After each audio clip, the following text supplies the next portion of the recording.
Most data platforms weren't built for the world we live in. They bolt on metadata, struggle past petabyte scale, and fall apart under cyber attack. Arcitecta says that's broken by design. In this episode, I talk to Jason Lohrey, CTO and founder, and also just quietly a quantum physicist and the software sculptor behind Mediaflux, to explore how rethinking data from the ground up might just be the only way forward. So, what if your data platform could manage billions of files, scale to hundreds of petabytes, defend against ransomware, and more? This is episode 102 of Great Things with Great Tech with Jason, Arcitecta.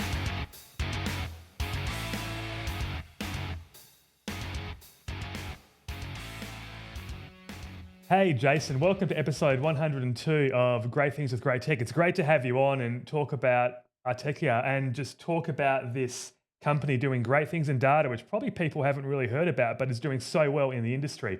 Before we get into what the company is and what they do and everything that you've created over the past, 20 to 25 years, let's get a bit of background on yourself. You're a quantum physics sort of guy, which always is intimidating. But give us a bit of your background. You're from Melbourne, Australia, so great to have someone local. But again, welcome to the show, and let's hear about yourself. Thanks, Anthony. Great to be here. I got my quantum physics degree at the University of Tasmania. So I'm actually Tasmanian. I moved to Melbourne. Oh, okay. We won't hold that against you. I love Tasmanians. In the late 1980s, early 1990s. But don't be intimidated by quantum physics. I actually failed maths at uni, first and second year, and had to repeat. And so to sort of force my way through, I ended up with computers. Yeah. Sorry? Can I say, I'm the same. So we're kind of equal in that sense, is that I failed. I got through the first semester, failed the second doing computer science degree. But it was back then, it was all mixed together with the engineers and everything in Curtin University. So it was pretty difficult. So I'm feeling you there in terms of the maths. Oh, yes, nonlinear differential equations that actually That's the one. Pretty hard.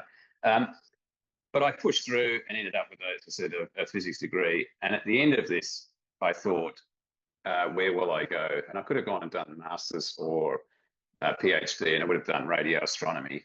And I was interested in going out into the world of computing, which is actually relatively easy. Also, at the University of Tasmania, because I'd failed, I had a bit of extra time up my sleeve. So I enrolled in painting and video in fine arts. So I've got a bit of a fine arts background as well. And that's sort of the two hemispheres of the brain, the creative side and the methodical side, the science and creativity. I'm very interested in the intersection of those two, which is why the company embodies both creativity and the rigor of computing and maths as well. Mm-hmm. So when I stood there, I went and first started working with an aluminium smelter in Camalco in Tasmania. So I had the most awesome boss to start with. He said, I don't want you to make anything or do anything to start with. I want you to just play around. So for 3 months, I did art with the dot matrix printer. So wow. Making the pins go out and do this. But thereafter, actually, I immediately got involved in the process re-engineering for smelting aluminium. We built systems with embedded control systems. We changed the overall algorithms to reduce the energy consumption in the plant. So you've gone from plain to involved in a really critical project. And it's that really intrigues me, how you get people to play and then get them to a point that they can go and be involved in something very serious. And I use that methodology for all of our interns that come into the company. Yeah. Ultimately, though, I really wanted to be involved in motion picture and film, which is why I moved to Melbourne and worked for the Kodak team at Cineon, the Cineon team at Kodak, sorry. And the objective here was to keep Kodak alive for 20 years, because in the late 1980s, a number of people realised that Kodak wouldn't survive for more than 20 years, but you're going to scan analog film, silver halide, scan it into a digital form that you can then manipulate. So that was the basis of the visual effects industry that we now know. So I really enjoyed that. And then went overseas, worked for Discrete Logic in Canada, and then came back and decided to set my own company up. Okay, and I can see, Arcitecta is based in that, right? In terms of the name, your art, and all the technology. So the company names, I don't need to sort of probe too deeply to find out, how that came about. It's still a really cool name, by the way. But obviously, it's basically all you, isn't it? It's your journey up to this point. Well, actually, not entirely. So Okay. when the company started, I actually did this with my wife as a contemporary dance choreographer. So we both actually were combining the idea of the Ah, architecture of computing, but the architecture of space. So choreography is all about form and function and moving bodies and others. But I look at this in terms of choreographing software into a form. And so that's really where the name Architecta came from, was the conjunction of interests there. But really that whole interesting. philosophy is still continued force. So that when Yeah. it was started as a consulting company in 1998, in 2002 it became a product company. So that Okay. started because my wife was invited to Arthur Boyd's place in Bundanon, New South Wales. So Arthur Boyd, a famous Australian painter. Mhm. She was invited for a residency, and I put my hand up and asked, could I go? And they'd never had someone other than an artist actually asked to go on a residency. So That's I sat interesting. in the studio there for 2 weeks with a plain piece of paper. I took my Silicon Graphics O2, wheeled it in there, carried it in there, and thought, what will I make? And the ability to have a clean sheet of paper, to sit there with nothing in front of you and say, what will I make, is the most awesome place to be at. I try and encourage people to think like that. And so I thought, I'm going to make something with data, because I'd been very interested in that ever since I'd started working in the late 80s, early 90s, to build systems that were managed data. Mhm. So in terms of that transition, so you're out there, Arthur Boyd as well. Like it's obviously a lot of Australians would know who that is through schooling and whatnot. Yep. But very famous. So it's really a place there where you can almost are you finding yourself effectively when you go to a Yeah. place like that? And then you mentioned something about the plain sheet of paper, and that's kind of daunting for majority of people, right? To sit there and to see something that's nothing, and then try to make something out of it. But I guess from your perspective, it's a good way to challenge yourself to see like who you can become effectively. And now 20 or 25 years later, obviously you've got this Yep. quite successful company. But yeah, I give a lecture once a year to students at university, and it's on the art of software construction. And the thing that I actually get them to think about is, if you could make anything, and the beauty of software is you can make anything that you can conceive of. There is nothing that you can't represent. Every abstraction you can represent. So you're only limited by your imagination, and your imagination starts with being bored, staring at the ceiling, watching the clouds, and it starts with a piece of paper, and it starts with sort of stimulation, creative stimulation. So that's how this started in the first place. And I didn't know where we'd end up. Everybody thought I had rocks in my head kicking this process off, because for the first 6 years I worked at home by myself, and I uh-huh. made a product that I knew we needed. The market wouldn't really intersect with where I was sort of heading for 20 years. I did completely the inverse. I built a product and waited for the customers to come. That's And so so, different. That's so different. Normally, I ask a question to show what was the problem you're trying to solve, and clearly you were trying to solve a problem. But typically, that's generated from something that a customer wants, or sometimes people have been internal to a company. They're developing something, and they see something that other people haven't done, and they try and sort of split it out, and that becomes an idea and germinates into a company. But you've kind of taken that. It's the problem statement is there within yourself, but you're not quite sure where it's going to lead to. That's quite unique in itself. yeah, that's in retrospect, that might seem daunting, but it's also interesting. So, what was the problem? Well, there's a few seeds to this.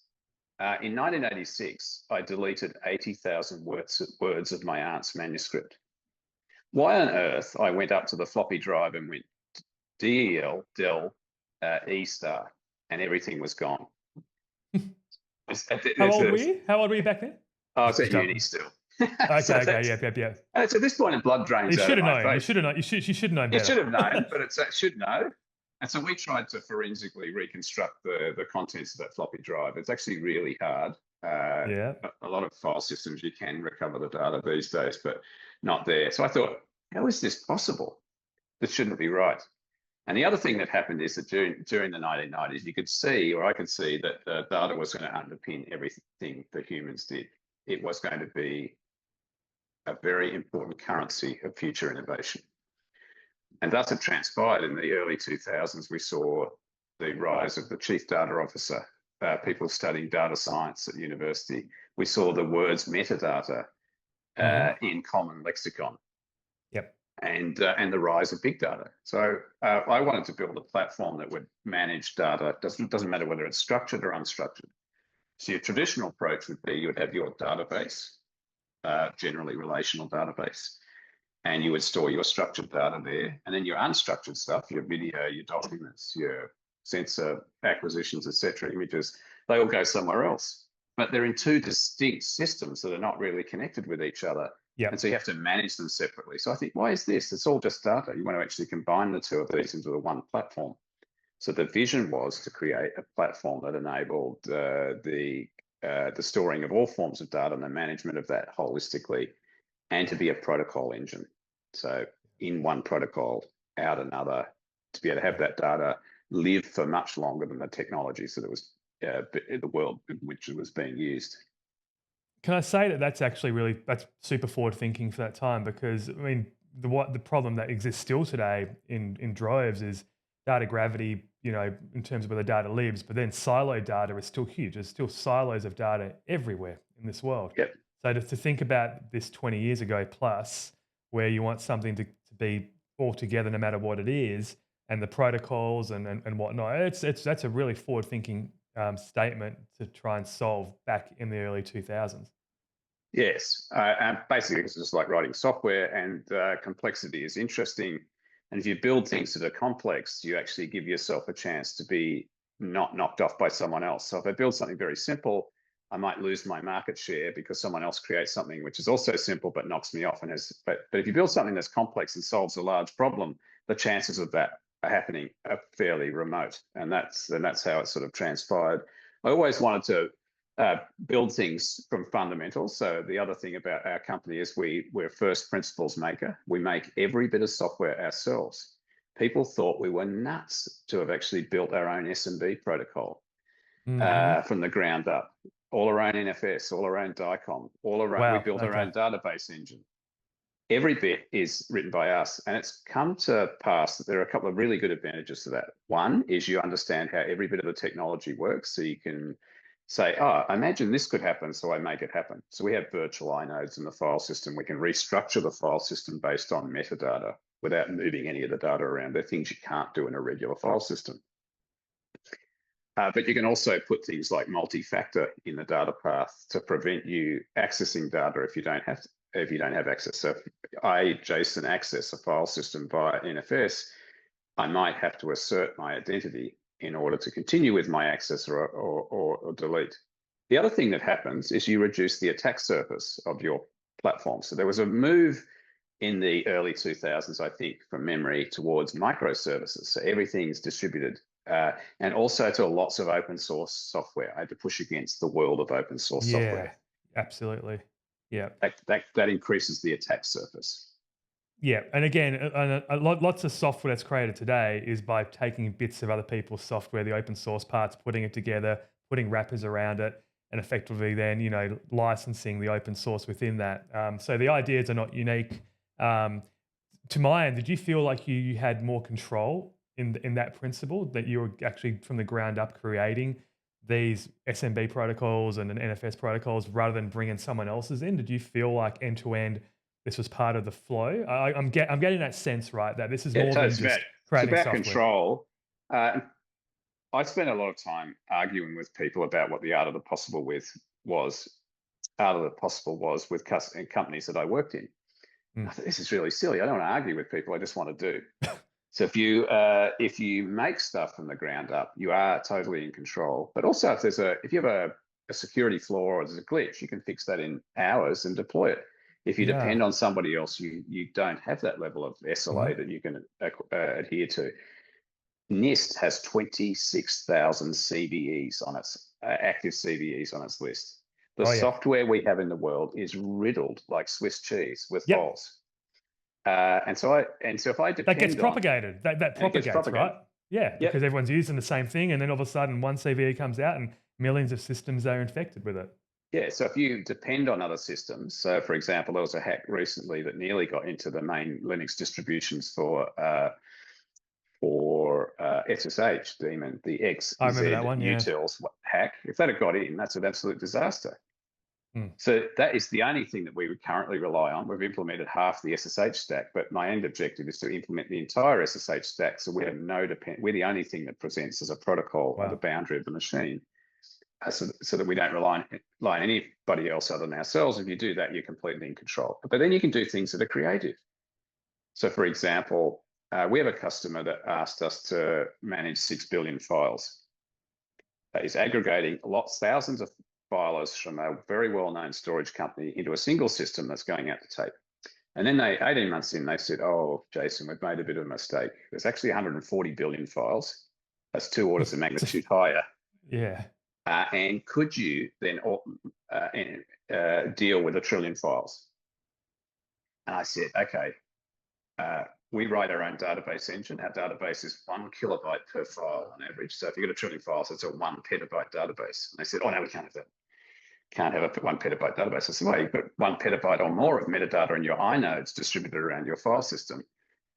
Why can't we do it? We can't have it. Okay, fair enough. So in that process, we actually redesigned a file system for them that has on average 75 bytes per inode. That is completely traversable. So if you look at a standard file system, it's 1 kilobyte up to 8K per inode. So the only reason we could do that is because we know all the bits that we can reassemble and make. And we've just released a product this year at the NAB, National Association of Broadcasters in Vegas, for real-time streaming of data across the globe. Everybody that builds that, they build it at the protocol level, at the codec level. So video streaming across. And I went, would you do that? Why don't you just have a file system that real-time replicates? And I thought, why hasn't anybody else built this? Yeah. So we made it. And it's an absolute no-brainer in retrospect. But the reason we could do that is because we're used to making stuff from the ground up. Yeah, and I think that's your core principles. And it must be said, like if you go to your website, it's very, I guess, cagey is the word, right? In terms of what you're doing, it's purposeful, right? It's got lots of art in there. It's got lots of flows. Even your YouTube channel, you go there and you say, okay, it says what is Arcitecta, and then you see a video that's 30 seconds long. It's got some moving bits and like some art. It's like, okay, you got to dig a little bit more there. But core principles of software, the sculptures, so software sculptors, first principle thinking, like you said, but also petabyte wranglers, which is what you've just kind of described there as well in terms of enormous scale, which is so problematic in this world. Like there's always, if you buy a storage system, traditionally, anyone really would say that, you know, at some point it's going to tip over. At some point it's going to fail, right? It's only if you buy 100, I'll say gigabytes, or we use gigs, a very small number, you're only going to be able to get 80 gigs of that. And the last 20 is wasted because then the system falls over. So how does this, and we haven't really talked about the platform, Mediaflux, right? So that's what I'm trying to get into here. So Mediaflux is the name of the platform of the product, effectively? Yes. Yeah, it's a software platform for managing data. It's essentially a database and a file system and an API and an orchestration engine integrated, so it's workflow and the like. So it runs on any platform. It's software. We also sell it as on hardware appliances. So it can run on-premise, in the cloud, or a combination of those. So you can move data between cloud and on-premise, and it's a distributed system. So that's the other thing that interested me, is building distributed systems. Because I wait for a job, I won't name the place, at a distributed systems place, and they said, oh, you need to actually, what algorithm would you use to do this particular data structure? And I went, oh, I'd look it up in this book. They went, nah, gone, you're gone. That distributed computing entity no longer exists. So we now have an all singing, all dancing distributed compute system. So that's sort of driven for that. But data is not, you have to actually, it's not always in the right place. So for example, I might acquire data in Europe somewhere and I need to operate on it. But I need to have a single pane of glass that knows where that data is. Mm-hmm. And I might need to take my compute to the data, or I might bring the data to the compute. So we've got protocols that allow us to take your computation to where the data sits. That's part of the platform. The platform has its own database at the core. So technology which we built, we call it XODB, so XML object database. So it's binary XML compressed. It supports objects, geospatial, time series, and now vector, all in the same thing. So you could say, go and find me all of the images of aeroplanes that were in this region in space at this point in time that have a good line of sight of the window in this building. And you build complex queries. So geospatial, we're also a geospatial engine and exporting to and from different formats. And we're a protocol engine. So we support NFS, SMB, SFTP, DICOM, S3, IoT, all these things, because you don't know what vector you're going to come in. S3 did not exist until 2006. Prior to that, it didn't exist. So that's recent history. What's going to exist in 2035, we don't know. Another protocol or more protocols. But the data often actually outlives that. We've got data that's been around for 100 years or more. We need to keep it. Yep. So our platform is about being able to evolve, being able to connect people, to be able to feed the systems that do pattern analysis. So we're not an AI engine, but we need to feed the AI systems. Good way of looking at it, yeah.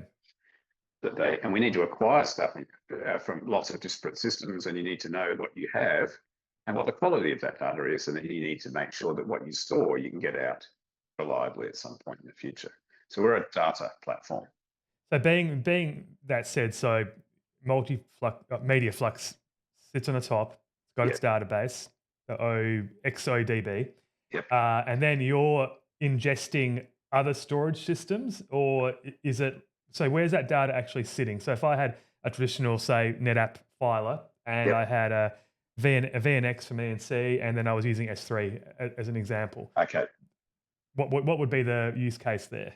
Okay, so what we've just done a migration for this in Western Australia, the University of Western Australia, and they've got their NetApp filers, so we just scan them, and then we reproject as through those protocols. So you used to go to directly to NetApp, now go directly to us, and then we'll talk to NetApp. And in the background, we may well be migrating data to another platform. So when you come into our ecosystem, it's the last migration you'll ever have to do. So if you buy 10 petabytes of vendor A, and then you replace that after year 5, and you've now got 15 petabytes of vendor B, you need to migrate 10 petabytes. And then in 5 years, you've got to migrate 25 petabytes. And then it gets harder and harder, and the mass of that increases. With us in Band, you just plug your new storage in and you start using it. And in the background, we're doing this migration. So your downtime for adding in new storage is 0. And that storage can be anything, or it's a set it can be anything. Specification. Anything that appears as POSIX, NFS, SMB. So we have our own native NFS clients, our own native SMB clients, as well as being servers for those. Anything that presents as S3. And we've also got custom protocols. So Versity's Scout AM, Spectralogic's DS3 protocol, Growl Data's Extreme Store, IBM Diamondback. We've got all of these additions that we have. So S3 alone is not enough to drive tape. You need to know what tape barcodes data is on, what tapes things are on, what the barcodes of those are. You need to know where the placement information is. So we need extensions to those, and we drive those. So it doesn't really matter to us, and it doesn't matter whether it's in the cloud or on premise, or you're aggregating this into one virtual storage namespace. Understand that. So let's talk a little bit about the state of data and where we're in, because obviously this is your world. We talked a little bit about how data is growing more than exponentially, right? And you've got an interesting theory about where data is going to be, and how are we going to be able to store the data that the world is looking to store in the next 10 to 20 years? Yeah, well, there's 0. I was asked a question recently. What's going to happen when we get 10 to the 26 or 10 to the 27 bytes of data? That's a huge number. I can't even remember whether that's gigabytes or something else thereafter. I don't know. It's mind-boggling. The problem is we can't keep storing all of this data. If you look at data itself, it takes energy to store it. Energy is mass. Mass is energy, thanks to Einstein's equation. There's only so much energy that we've got to store more and more data. We can't represent everything in the universe on Earth as a piece of data. So we're going to have to make decisions about what we throw away and what's important to us. And as humans, we love acquiring stuff. We've all got addicts. We've all got our hoarders. We're all hoarders. You've got your storage things, places that you put stuff. We can't do that indefinitely. or we have to increase the density in which information is stored. And we're seeing that with tape. And I think the upper bound for tape is about 500 terabytes per tape. Is that right? It's a huge number, half a petabyte. More than I used to back up to back in the early right. 2000s. That's for sure. Tape. and if you think about it, there's a lot of eggs in one basket. So if that tape fails, you've now lost half a petabyte of data. But we're also seeing more densely packed flash and other, but that consumes power. So if you go and stand in front of a rack of flash, there's a lot of heat coming out of there. So we need to find ways of reducing our energy consumption. But so essentially we can't store everything that's in the universe. We have to cut down. So how do we discard? Well, we need to be better informed about what we've got. We generally don't need everything. A human cannot go through an infinitely increasing set of data and make sense of it. That's why we've got systems, compute systems and AI to make us help make sense of that. But if we've got it really worked out, we probably need better models and fewer equations that describe everything. In physics, there are 4 equations that describe the universe. We don't yet have a grand unified theory for physics, but there must be one somewhere. We just haven't found it. So that's why we're seeking that. And it's similar with data too. So we've got too much. We're going to have to cut down. But could that lead to different ways to store the data more? I always think back to Superman. I always think back to the crystals, right? And to a certain extent, that there was data on those crystals, right? And I think Microsoft a couple of years ago went through some sort of POC storing data in DNA and all sorts of crazy stuff, right? So if we can solve the problem of it taking up matter, which there's only a finite amount, and the energy that it creates and how we supply that, is that possible then to store more data in that sense? You can get more data stored, but there's still a limit to that. So if you represented every atom in the universe with a piece of data, you have to have one for every atom. So you need models of those. The interesting piece of technology I see, there's DNA storage. And that's more interesting to me is glass. So Microsoft have their project Silica, which will store on glass. So met with those guys. And the other one that's really interesting to me is Cerebite in Germany. So they're looking at actually one of the founders of that company is a ceramics artist. And he said, I know what cuneiforms are. Why don't people store data with cuneiforms or ceramics? Roll forwards, they're now creating storage using ceramic and glass and femto lasers. And the industry or customers are looking at this and egging them on because this is awesome. 5,000 years, EMP resistance on glass and huge densities going forwards if they get that technology right. What will be after that, I don't know, but I think that's the next most interesting bit of storage technology to come. Yeah. And so to that end, like moving through, when you go to a customer, what's unique about you guys and how you approach it is that, you ask people, what data do you have and what do you want to do with it? So explain that methodology, because I think to a certain extent, most storage companies, vendors will just basically tell you what to do with it and say, hey, you got data, put it here, end of story. We're the best for that. So how does your approach differ and how does that make your customers, adhere to you guys? We're very sticky with our customers. So basically it starts with a conversation. We're all human beings. I have a problem to solve. What is the problem? And how do I need to solve it?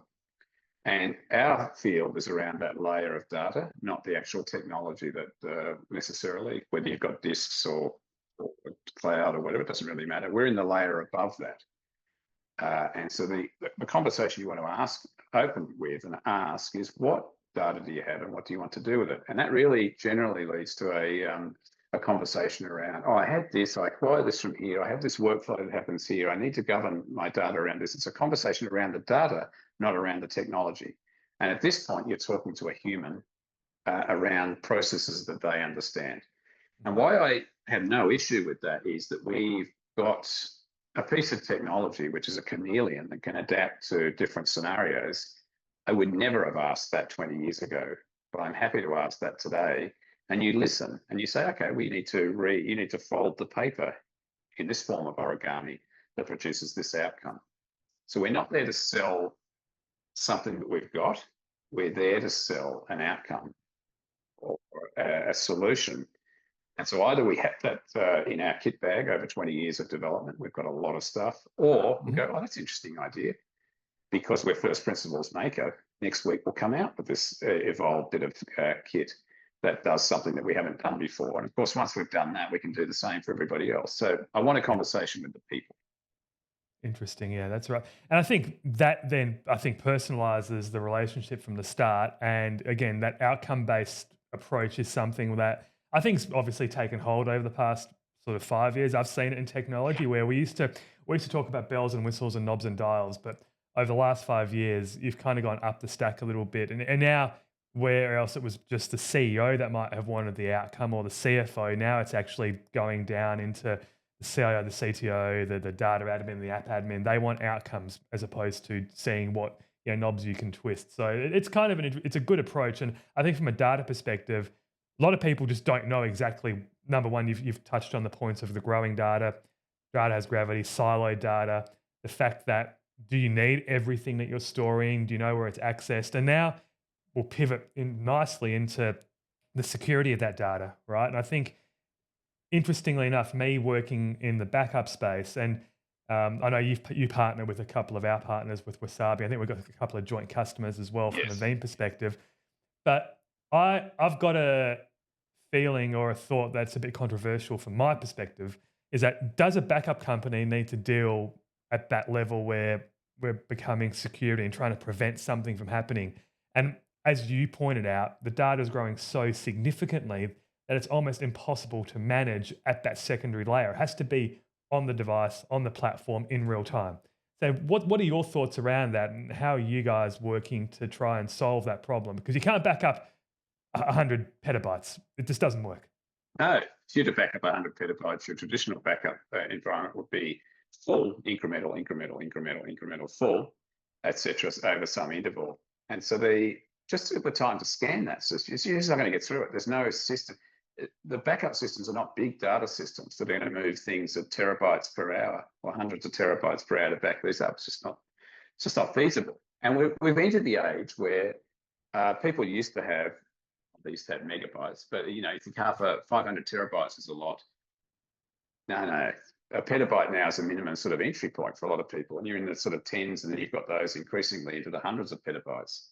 And if you're not there already, you're going to get there. So for backup, you can't use these traditional mechanisms. You have to be in the data path.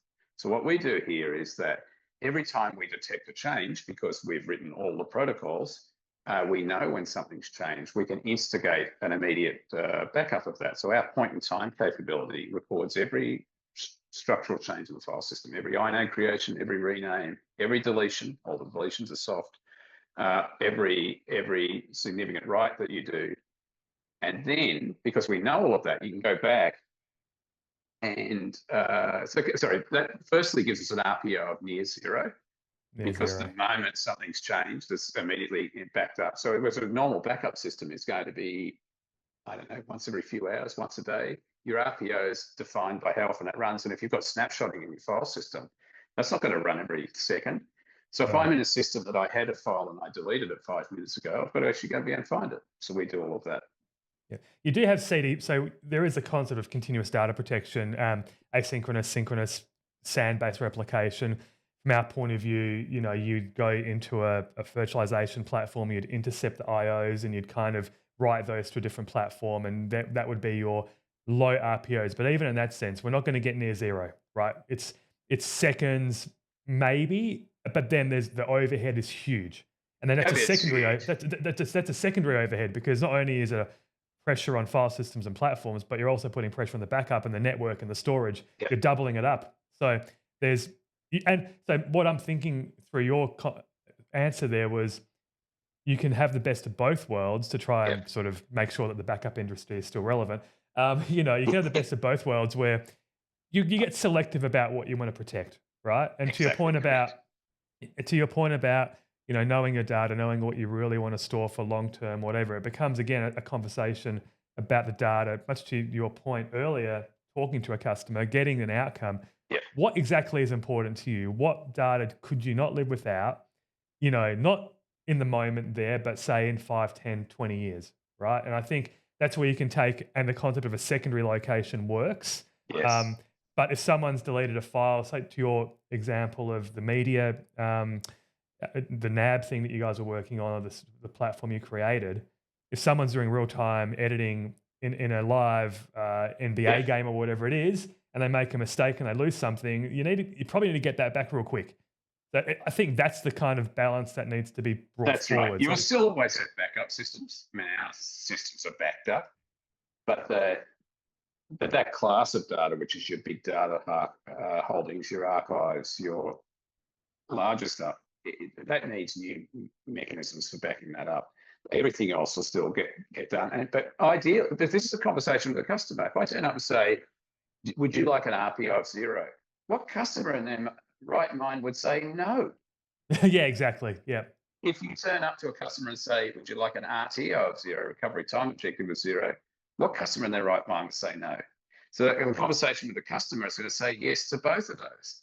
So if we can provide those, and of course they're going to take that. So that's where the nature of the conversation goes. Yeah, that's interesting. And then the reality of what that actually means comes out in the wash a little bit later on, right? Yeah. I'm interested in, one of the things I found out is that, number one, you've got a lot of users globally, which again points to the fact that, you are sort of there, but not there. You're kind of hiding in the shadows a little bit as a company. Dark side of the moon, guys. Yeah, which is great in itself. Right? I kind of love that whole part of it. I love the conversation around that. It's just very you.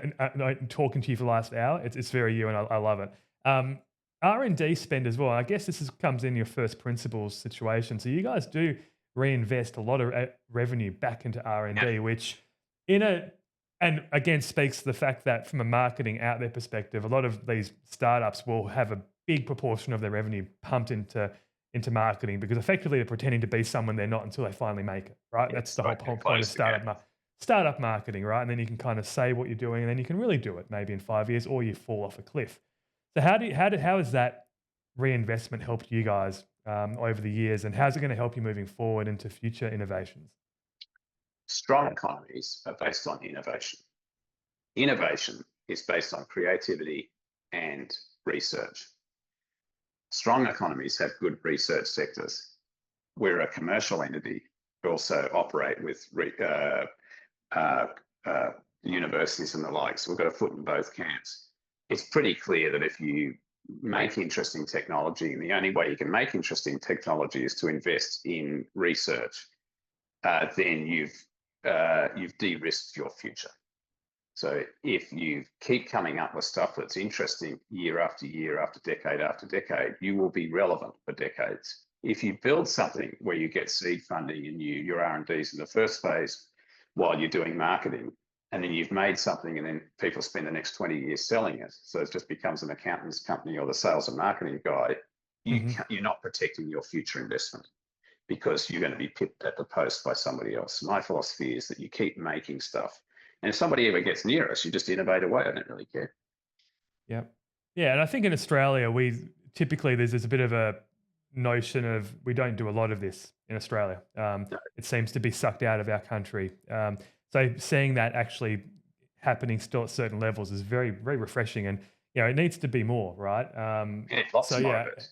Our future as a country, every country, depends on innovation. We need innovation to solve issues with food security, with biosecurity, with climate security, with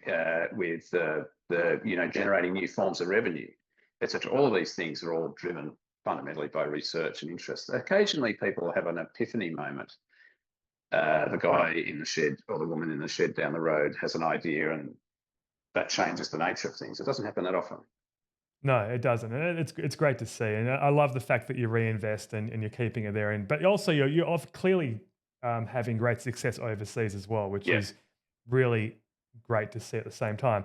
Right, just to finish off, like, where do you see you guys in, when I used to ask this in the previous episodes, I'd go, 5 years. But now I'm kind of rethinking this to maybe 2 years or 18 months, because we're moving so quick at this point in time. And I'm interested, actually, I mean, your quantum background, maybe just give a little bit of your thoughts on where quantum computing is, because I've been, obviously we had a little bit of a spike in interest last December when Google announced everything and Microsoft had a bit of an announcement, and then all the stocks went crazy and people started to invest massively, and I missed out on those again, but that's okay. But where do you see this fundamentally going? Are we close to quantum computing being mainstream? Because this is the prevailing thought, but I'm wondering whether this is really going to happen in the next X amount of years. It's been going to nearly happen for X amount of years. So, but being the nature of quantum, it could be a quantum step change. So tomorrow, someone actually could have the aha moment that solves this. We have issues with error correction. Yes. And we have issues with running generalized compute. That's an area that I'm not that involved with anymore, but I have a great deal of interest in watching what people are doing. I look at this from the point of view, from a data point of view, is we've got lots of data out there that's encrypted. How do you get quantum resilient encryption? And NIST has proposed certain algorithms for this. I don't think any of them are going to be resilient. That's interesting. Don't tell the world that, because a lot of companies are scrambling with the post-quantum cryptography standards. Microsoft just announced one yesterday. That is really. But I also saw something today. Yeah, I saw something today where the amount of qubits to actually break Bitcoin encryption was a lot less. It was in the millions as opposed to 20 million in terms of what they thought. So even now we're kind of seeing this breakdown quickly into what they thought is going to be the ceiling, and now it's actually being brought down, interestingly. But yeah. It's one of those funny things is no one actually has invented the perpetual motion machine yet, but it's possible that it might exist and someone comes up with it. We know we're all pushing towards quantum computing, and we know that they'll make a huge difference and change. But we don't know when that's going to happen. So we go out and we do our daily jobs. We know that we're going to be in trouble with our security and others when that happens, but we just ignore it because we have no other choice. And when it comes, we're going to have to adjust to it. Yeah. And also, I mean, for people that don't know much, I mean, I don't know much. I'm starting to learn up on it. But the problem with error correction and lots of errors in the processing is one, but then the heat as well. And that's why I think, and then I've seen photon-based quantum computing, it seems to be a little bit more less heaty and that sort of thing. So to your point about energy, power, it's the same sort of problem, right? I think I saw quantum computers don't use that much energy, but I may be incorrect. So yeah, all the heat they produce. One of the two. Maybe it's in the output versus the inputs and whatnot. Anyway, you're the quantum physicist, so I'll probably trust you over me on that one, just quietly. Anyway, hey, this has been a great conversation. You guys are doing some really cool stuff. I'm interested to see you becoming more well known. I mean, you're on blocks and files. You're kind of up there. People do know about you, but I think the whole world needs to be a little bit more understanding about what you guys are trying to solve, because I think it's really interesting and you're doing some great work. Thank you. We've got really interesting technology. We have something that people need. We've done very little marketing over 20 years. The last couple of years, I started doing it. So if you ask me where we've been a couple of years, I think we're going to be a lot more visible because we have something that people need. Great way to end it. Perfect end. Hey, thanks for being on episode 102 of Great Things with Great Tech. Thanks, Anthony. Hey, just as a reminder, thanks for listening to this episode. Stay tuned for more episodes where we continue to highlight companies and technologies shaping our world. Don't forget to follow us on social media at GTwGT Podcast and visit GTwGT.com for more great content and all past episodes. If you enjoyed this episode, make sure to subscribe on your favorite podcast platform and on YouTube. Please spread the word, and if you feel like it, drop a review. Thanks for joining us, and we'll see you next time on Great Things with Great Tech.